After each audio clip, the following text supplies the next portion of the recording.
Hello les amis, je vous retrouve pour une nouvelle vidéo sur le football français, plus précisément sur la Ligue 2, et je vais vous présenter le match Dijon contre Niort. C'est un match qui a lieu ce vendredi 3 février 2023 à 20h45 pour le compte de la 22e journée du championnat de France de football de Ligue 2. Et donc Dijon, le 17e, reçoit Niort, le 20e.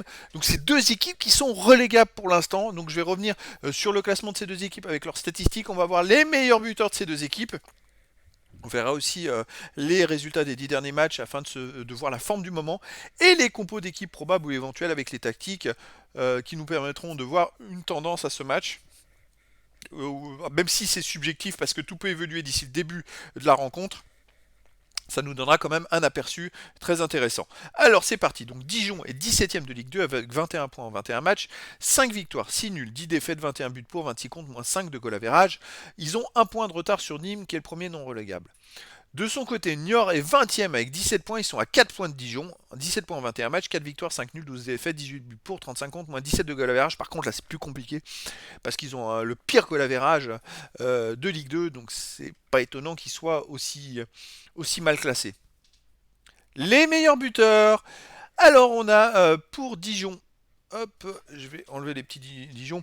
On a quand même Le Bihan, qui est le 12e buteur du championnat avec 6 buts en 20 matchs. Et Alexandre Silva, qui est 17e buteur du championnat avec 5 buts en 16 matchs. Soumari qui tire les pénaltys, en a marqué 2, en a 4 buts en 21 matchs.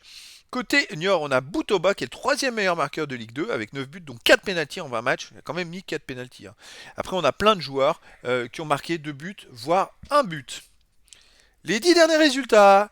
Alors pour Dijon, forcément, c'est deux équipes qui sont en bas de classement, donc ça va pas être très bien comme résultat. 2 victoires, 3 nuls, 5 défaites, 12 buts pour, 13 contre, moins 1 de goal average.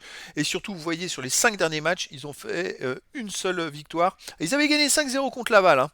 Mais là, ils ont reperdu 1-0 à Laval. Ils viennent de perdre 3-0 à domicile contre Bordeaux. Il n'y a que contre Valenciennes qu'ils ont gagné 2-1 à domicile.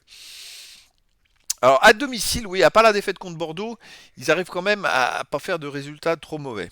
Mais c'est vrai que c'est compliqué. Pour Niort, de son côté, sur les 10 derniers matchs, c'est 2 victoires, 4 nuls, 4 défaites, 10 buts pour, 14 contre, moins 4 de goal average.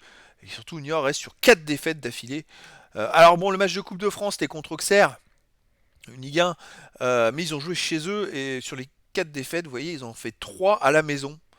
Donc ça va pas du tout en ce moment, Niort. Ils enchaînent, puis ils viennent de prendre 4 buts, 3 buts, 3 buts. Enfin, ils prennent beaucoup de buts.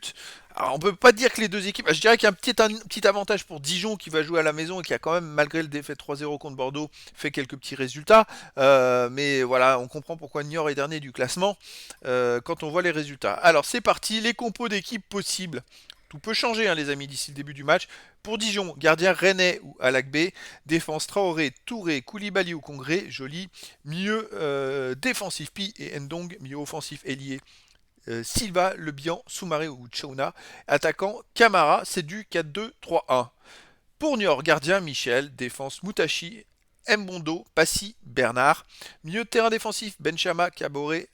Milieu offensif et ailier Oletan, Boutoba, Mergi, attaquant Rocheteau, aussi du 4-2-3-1. Alors les deux équipes jouent de la même façon.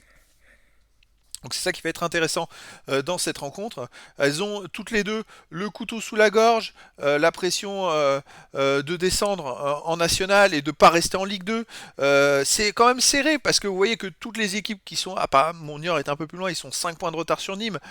Mais voilà, après il y a un trou entre Nîmes et Valenciennes, mais après toutes les équipes se tiennent. Il suffit qu'une des équipes dans les 4 derniers gagne 2 ou 3 matchs de suite et va recoller au peloton. Donc là, voilà, les deux équipes doivent absolument gagner et c'est ce qui va faire l'enjeu de ce match. Donc voilà les amis, je vous donne rendez-vous ce vendredi 3 février 2023 à 20h45 pour le match de la 22e journée du championnat de France de football de Ligue 2. Dijon le 17e reçoit Niort le 20e. Voilà les amis, je vous dis à très bientôt pour une nouvelle vidéo.